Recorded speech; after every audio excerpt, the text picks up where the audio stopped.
So by way of introduction, my name is Sean Rusin. I founded the Osisko Group of Companies back in 2003. I started mining as an underground miner at the Kid Creek mine at 18 years old, and I built several mines around the world. My most notable mine, of course, is the Canadian Malartic mine in northwestern Quebec, which is now owned by Agnico and produces around 650,000 ounces a year, making it, I believe, the 8th largest gold producing mine in the world as well. Our project that we're going to discuss today is the Canadian Malartic mine. The Cariboo Gold mine in central British Columbia, Canada. We have a few cautionary statements before I proceed to the main presentation. This project has a long and rich history. We are brownfield development specialists. Our MO is to go to known and traditional mining camps, do a bunch of more modern science and exploration, and look for bulk tonnage deposits where the older time miners were looking for narrow vein systems. Or for smaller mines. We're known for building big mines. We believe that the Cariboo Gold mine represents one of the chances for Osisko to repeat the success that we've had in the past. We built the Canadian Malartic mine, sold it for $4.1 billion in 2014. I went on to found and was CEO and chairman of Osisko Gold Royalties, which is now a $9 billion company, now called OR Royalties.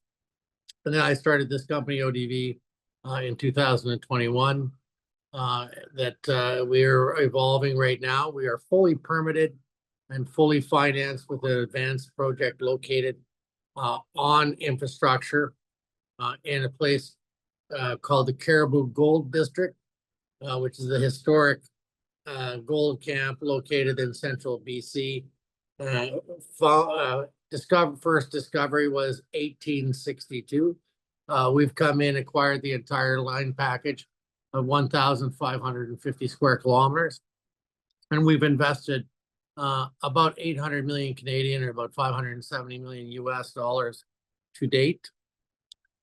Over the course of 2025, this year, we completed a 203 million US dollar equity raise, a $450 million debt financing consisting of $100 million US dollar drawdown, with a further project financing component of $350 million US dollars, bringing our total funds raised this year to $653 million US dollars, or roughly 920 million Canadian. So we have a pretty strong balance sheet with a project that is fully financed, fully permitted, and under construction in the early days as we speak. The value opportunity that I think is important to identify today, as we de-risk the project and we transition from development to producer, moving out of the time value curve of construction and across the Lassonde curve for people that are familiar with the time value of money in the mining space. We are exiting the lower trough in that curve and heading up the value curve, as you can see on this deck. We put some companies on this presentation that you may recognize. We think a good analog to what we're trying to do is in phase one to establish a 200,000 ounce a year producer, which is what we're building right now, and then expansion into phase two, which would have access to another 3.5 million ounces. And we would see that give our production hopefully up to from 200 to 300 and on to 400,000 ounces a year. We've compared ourselves to G Mining here right now, which currently have a $4.8 billion company. They have one mine built at about 160,000 ounces a year, and they're developing their second, which fits with where we are. We are also compared to Wesdome, which if we were only to achieve phase one, we would see a market cap target of about 2.8 billion Canadian. As you can see, Phil's drawn a couple of red lines over by the 500,000 ounce mark. We think that this mine continues to scale and we can add about 200,000 ounces for each step of the way as we go from 5,000 tons per day to 10,000 tons a day, hopefully to 15 and on to 20,000 tons a day. If we were capable of the first phase 1s, 2, and 3, we would be looking to join the Lundin Gold and Artemis in their valuation. Artemis right now is not very far away from us. They're currently valued at roughly $7 billion or about 450,000 ounces a year. So that would be a good comparison for where we're trying to get to. The project is located in the town of Wells, which is about a 45-minute drive on paved road from the town of Quidel, a community of 28,000 people, and about 1.5 hours from the town of Prince George, which is about an hour and a half away. It has a population of about 170,000 people. The area here has been inhabited and gold mining has been going on since 1862. And this is the basis for what became the most important gold rush in Canada, first gold rush in Canada prior to the Klondike. And a lot of people from the California 49ers, when they left California, they came to Barkerville. And this was the largest town north of San Francisco in the late 1800s and into the early 1800s, with about 4,000 to 6,000 people, all there for gold mining. Property is about, at this point in time, 2 million ounces in reserves at a grade of 3.62 grams. We have another measured and indicated gold component of 1.617 million ounces. And then the inferred category sits at about 1.864. If you added up all resources and all categories, we would be about 5.5 million ounces, which is good, but it's also only in the first 350 meters. So the economics that we see in this presentation is only based on 2 million of the 5.5 million ounces. The 2 million ounces we drilled in detail from surface to get to 2 million ounces of reserves, and then we applied for the permit application for the EA certificate in 2019. We achieved that EA certificate in 2023, and we received the entire mine permit and construction permit in 2024. And we're in the process right now of ramping up that construction. This would allow us to produce over the first 10 years, 190,000 ounces for the 10 years, starting out with the first 5 years at 200,000 ounces a year, a 10-year mine life. The all-in sustaining cost of 1,157 US, gold price currently north of 3,700, leaves us a margin of roughly $2,500 an ounce. So it's very high margin mine and very sought after asset with a tier 1 cost input in a tier 1 jurisdiction that's scalable to increase production with more development on the known gold resources that we've already drilled into. As you can see, the 10-year mine life at 190,000 ounces and the 5-year mine life at 200,000 ounces puts us very much within the annual gold production within Canada. And we continue to march up that table as we add throughput. We think that throughput will add in increments of 2,000 to 3,000 tons per development. And we have enough resources right now, we believe, to more than double that 200,000 ounces a year as we do the infill drilling and convert those ounces to the mineable category. This leaves us with the feasibility study that was published in April of 2025, so this spring. At $2,400 gold, we would have a $943 million NPV. And then, as we look at the internal rate of return at 2,400 would be 22. However, if we look at current spot prices or 3,300, so not quite spot, would be about a $2 billion NPV. And we would be looking at about a 38% internal rate of return. This is quite a high performance mine in the early years. At the current spot price of 3,300, we would be producing about $457 million a year in free cash flow. and we would have payback in 1.6 years, or roughly 19 months, which is quite an extraordinary payback for a project that will cost us about $650 million US to build. I talked about the first phase 1 and phase 2. We often refer to this as the pink mine being mine 1 and the blue mine being mine 2. What you're seeing in the left-hand screen here is a plan view of the deposit. So you can see the pink zones, which is the basis of the feasibility study. There's only 2 million ounces in the pink out of and another 3.5 million ounces in the blue. The only difference between the blue and the pink is the amount of infill drilling, so the density of the drilling within the mineralized zones. So we believe as we get underground, we'll be able to convert many of these blue zones to pink zones, and the pink zones being the reserves and the blue zones being the resource. You can see a lot of cases, the underground development that we need to mine the pink zones also passes through and accesses the blue zones. So we're capitalizing all of these other blue ounces with the development of the pink ounces. So the development cost of the blue ounces will be about 1/3 of what it is in the pink ounces. So this mine will get significantly cheaper on a per ounce basis as we evolve the mine plan. When we look at the overall package, the land package is 83 kilometers long of strike length contained within 1,550 square kilometers. However, we have only drilled on 4.4 kilometers with enough drill density to convert to reserves and resources. What you see in the red and the yellow are the vein corridors. And each one of these vein corridors, as you can see in the bottom right-hand corner, sits on an anticlinal fold. And there are 481 of them in our mine plan at present.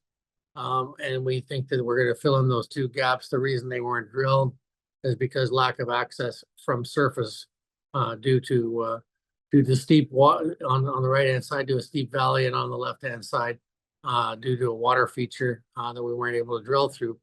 However, as we get underground, we believe we will fill those gaps. So the red represents the 350 meters of mineralization that we drilled, and also includes all the pink ounces, all the blue ounces.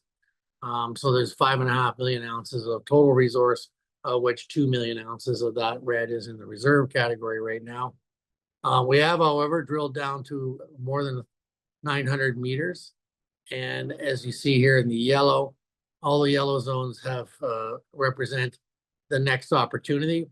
So if we take it down to 1,000 meters, we would have 3 times as many ounces available in drilling that we have actually touched with the drill than what we have in the 5.5 million ounce near surface resource. This slide is comparing the resource at Cariboo right now to some mines in Canada that I believe are fairly good analogs. So we're at 4.4 kilometers of horizontal strike distance, the total length of the deposit so far. We've drilled much more than that. We have another 10 kilometers we know about out of an overall 83 kilometers of known mineralized trend within the camp. So if we compare to Young-Davidson, our grade's at 3.62 grams, their grade's at 2.08. So they have 60% of the grade that we have. If we look at their production, they're producing at 8,000 tons a day on a very low strike length of 1.1 kilometers compared to our 4.4. We have Goldex, which is at 1.55 grams, so at about 40% of the grade that Cariboo carries.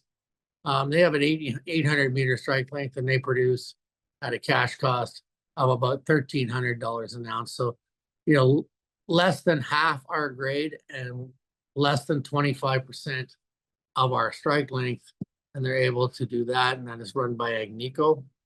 3.62 grams is the head grade at the LaRonde mine, the last mine we've shown here on the right. They have a strike length on top of about 1.5 kilometers, and then they have a higher grade zone down below. It goes down to a vertical depth of 3,000 meters, making one of the deepest mines in North America. The way the mineralization is hosted, it's hosted in this sandstone component that you see denoted by the gray, the light gray. And wherever you have that sandstone feature, we have this sort of poker chip alignment, if you will. of all these poker chips sitting in series. And that's where we're mining, is on these vein corridors. Very traditional mining method, long hole mining. It's a traditional method, and it's actually the kind of mine that I started in when I was 18 years old. So I know this method of mining quite well. And when we look at the bottom, we can see the 4.4 kilometers that we showed you in the previous two slides. And in addition to that, another 10 kilometers that we have good knowledge of that are the next exploration drill targets. There is significant amount of drilling and historic mining in those areas as well. So on this 4.4 kilometers, we've averaged 1.2 million ounces for each kilometer of strike that we've drilled. And now we have another 10 kilometers that we're going to be drilling on as we step into the future. So quite important piece of the work. What we have here is a plan view showing the size of the Val-d'Or camp, which is where we built Canadian Malartic, on the left, and the size of this project. So again, we are brownfield specialists. We like to go into camps where we think there's a world-class metal endowment, which this one has, and then we like to consolidate a large land package.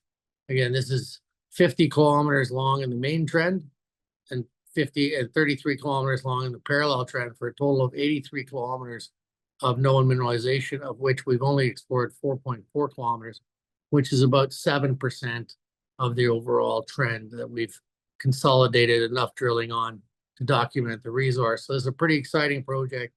This is not just a mining project, this is a mining camp. So thank you everybody for listening. And if we have time for questions, Tony, I'll open it up there. Yeah, great. Perfect.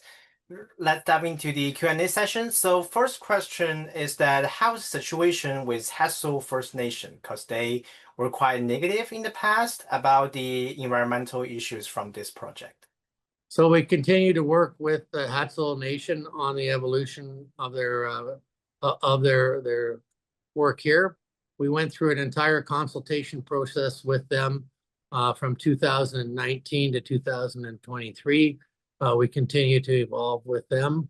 We were, however, able to sign IBAs with our First Nations group at Latako Dane, who are our principal land partner. And we also have a partnership with Williams Lake, who did the same process as the Hassel group. And we think that we will conclude an agreement with them at some point in time, but we have been granted all of the permits required to carry out the construction and the mining of this project. And I should be clear, we have a permit for 5,000 tons a day right now, but all of the ounces that are within that 4.4 kilometers, all the way to the center of the earth, are fully permitted at this point. Great to hear. The next question is from Thomas.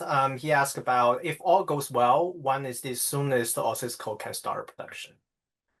Right now, we're in development. We're about 1,500 meters of underground completed. We need 27 kilometers as we build the mill. We believe we'll start production in the end of 27, with hopefully 2028 being the first full year of commercial production. Great. The last question is that if in theory you are to be bought out by a major, who might that be? What are the possible companies that will likely buy out Cariboo? Well, Tony, I'll tell you, I've always we've had very good fortune along the way. We've been quite lucky. These are tier one high quality assets with growth and with scalability. This will be one of the top tier companies if they want to do that. Our goal is to put it in production. We think that this can be a solid mid-tier producer, and that we would be in pursuit of sort of the next steps here would be to evolve closer to sort of an Alamo style production. They produce about 600,000 ounces a year, and they have about a $19 billion market cap. So that's our short and medium term goal. As we explore the rest of the camp, we are hoping that this will be your grandchildren's mine as well. However, the company is owned by the shareholders, and if we see an offer that comes to the table that we think is appropriate, we will show it to the shareholders at the appropriate time. However, assets like this are few and far between. We've been on this asset for a long time, since 2010. 2015 is when I got involved in it. I was on Canadian Malartic from the very beginning. We found that property between Agnico's two mines. Everybody said there was nothing left in Quebec, and we pulled out Canada's largest gold mine, which is now 38 million ounces, and produces around 650,000 ounces a year, going to 1 million ounces a year. So we've been to the Super Bowl before, and we know what it feels like. We know what it looks like, and I think that's where we are right now, is we are playing for the big prize.